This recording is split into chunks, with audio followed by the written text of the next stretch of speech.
कई सारे निर्णय अब लिए गए। पता नहीं इन्हें लगता है कि हम 3 महीने के लिए नहीं परमानेंटली चले गए, इनको तो ऐसा लग रहा है हम आने वाले 3 महीने के बाद गर्व से आएंगे। मुझे विश्वास है इस शहर की जनता पे, मुझे विश्वास है अपने कार्यकर्ताओं के ऊपर कि फिर पूर्ण ताकत के साथ इस नगर पालिका के अंदर हम आएंगे और इस शहर को न्याय दिलाएंगे। जगमगा उठी नरेंद्र मेहता द्वारा आयोजित कार्यकर्ता सम्मेलन।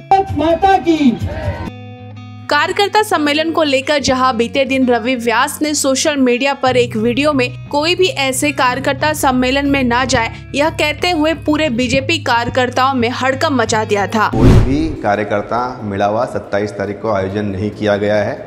आप सभी पदाधिकारी एवं कार्यकर्ताओं शुभचिंतकों से ये विशेष नम्र विनंती है कि किसी भी व्यक्ति विशेष कार्यक्रम में जाने की आवश्यकता नहीं है।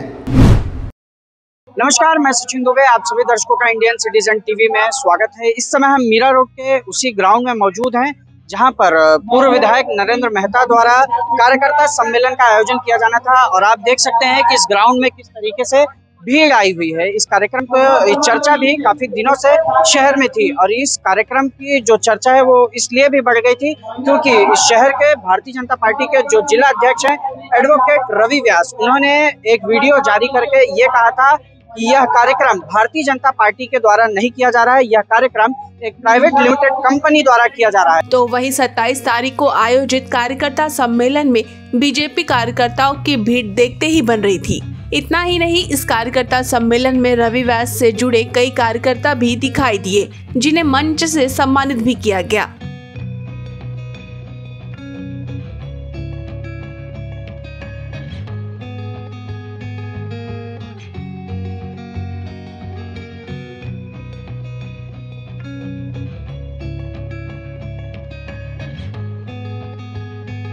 इस कार्यकर्ता सम्मेलन में प्रमुख रूप से किरीट सोमैया, भारतीय जनता पार्टी के कार्यकर्ता, पदाधिकारी, नगर सेवक, नगर सेविकाएं और कट्टर समर्थक उपस्थित दिखाई दिए। तो कहीं न कहीं आज इस कार्यक्रम के माध्यम से भारतीय जनता पार्टी के पूर्व विधायक नरेंद्र मेहता ने आज अपना एक शक्ति प्रदर्शन किया है। यह भी कह सकते हैं कि उन्होंने आज अपना दबदबा, मीरा भाईंदर भारतीय जनता पार्टी पर दबदबा कायम है, उन्होंने ये बात साबित कर दी है। यहाँ पे एडमिनिस्ट्रेटर अपॉइंट किया गया, लेकिन निर्णय ऐसे हो रहे जैसे कि अपनी प्राइवेट लिमिटेड कंपनी हो। और मैं आपको कहना चाहता हूँ ये अंधकार की ओर मीरा भाईंदर को लेके जाएंगे और मैं पत्रकार के माध्यम से कहना चाहता हूँ हमारे लोग जब सत्ता में आएंगे इसमें से 75% निर्णय हम बदलने वाले। आज ही बोल के जा रहा हूँ, इस शहर की जनता आपको पुकार रही है कि हमारा सुनने वाला कोई नहीं है, आप कम से कम सुने और इस शहर को आगे बढ़ाए और इन लोगों से शहर को रोके, नहीं तो ये शहर बेच के चले जाएंगे। इसने डीपी बनाया, बिल्डिंग बने या नहीं बने उसके कान तक आवाज जानी चाहिए कि इस शहर की जनता सुनने वाले नहीं है। ये भाजपा के कार्यकर्ता है, अहिंसा पे चलेंगे लेकिन न्याय लिए बगैर बैठेंगे नहीं। सावधान रहे ऐसे लोगों से, अगर कहना है तो कहो कि पहला जमीन नाम पे करके दे। खाली भूमि पूजन करना, आग लगा के छोड़ देना बाद में भुगतने के लिए और आने वाले समय में हम पे उंगली उठाना, ये उचित नहीं होगा। अब लेकिन एक बात जो सामने आती है कि क्या भारतीय जनता पार्टी में जिस तरीके से वाद विवाद चल रहा है नरेंद्र मेहता गुट और रवि व्यास गुट, ये क्या आने वाले दिनों में भाजपा को कहीं नुकसान न पहुंचा देगा? डीपी प्लान में बहुत सारी गलतियां और त्रुटियां है। अब ये जानबूझ के हुई है या इसके पीछे कोई नेता है या इसके पीछे भ्रष्टाचार है, ये तो समय आने पे हम निकालेंगे। और जिस शहर में कत्ल खाने होते हैं उसके करीबन 1 किलोमीटर का दायरा चारों तरफ जो है वो विनाश में चला जाता है। वहां की तरक्की रुक जाती है, वहां के भाव गिर जाते हैं, वहां के सब चीजें विनाश की ओर जाते हैं। हाल ही में एक ने कहा, नेता ने, कि हमें उत्तन में नहीं चाहिए, फिर दूसरे ने कहा हमें नवगर में नहीं चाहिए। तो ये सबको अपने अपने घर की चिंता है। जो उत्तन में रहता है उसे कहता है उत्तन में नहीं चाहिए, नवगर में रहता है वो कहता नवगर में नहीं चाहिए। तो सब अपना अपना घर देख रहे और हम कहते हैं पूरा मीरा भाईंदर ही हमारा घर है, इसलिए मीरा भाईंदर में हमें नहीं चाहिए।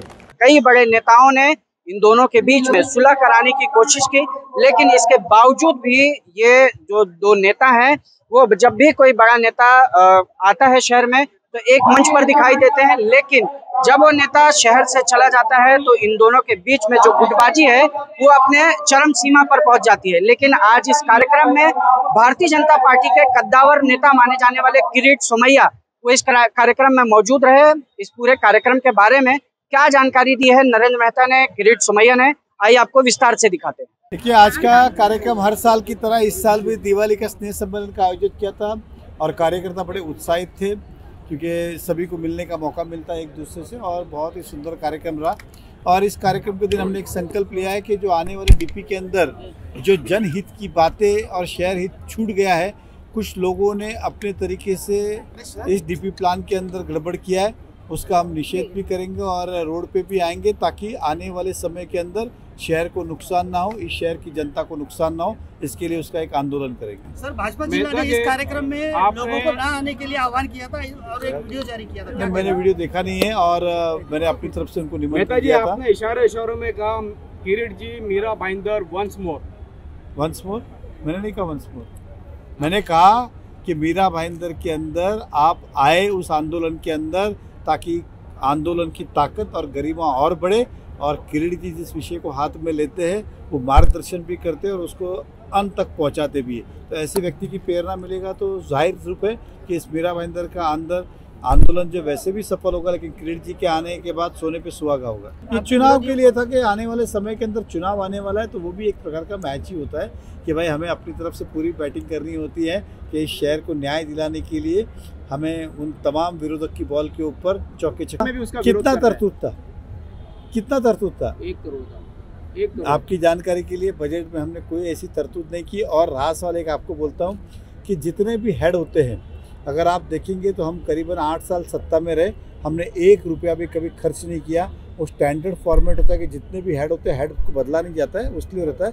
बाकी 1 रुपया भी कभी भी हमने कत्ल खाने के लिए खर्च नहीं किया। अगर हम चाहते तो इस शहर के अंदर इतना विकास किया, हम ज़मीन एक्वायर करके कब का बना चुके होते। लेकिन कत्ल खाना, ऐसा मेरा मानना है कि हमारे शहर की आवश्यकता नहीं है और जनहित का निर्णय नहीं होगा। इसलिए पहले भी विरोध था, आज भी है और कल भी रहेगा। मैं एकटा नहीं तो मैं अकेला ही नहीं, तो मैं हमारे साथ हमारे कार्यकर्ता और इस शहर की जनता भी हमारे साथ रास्ते पे उतरेगी, मुझे विश्वास है।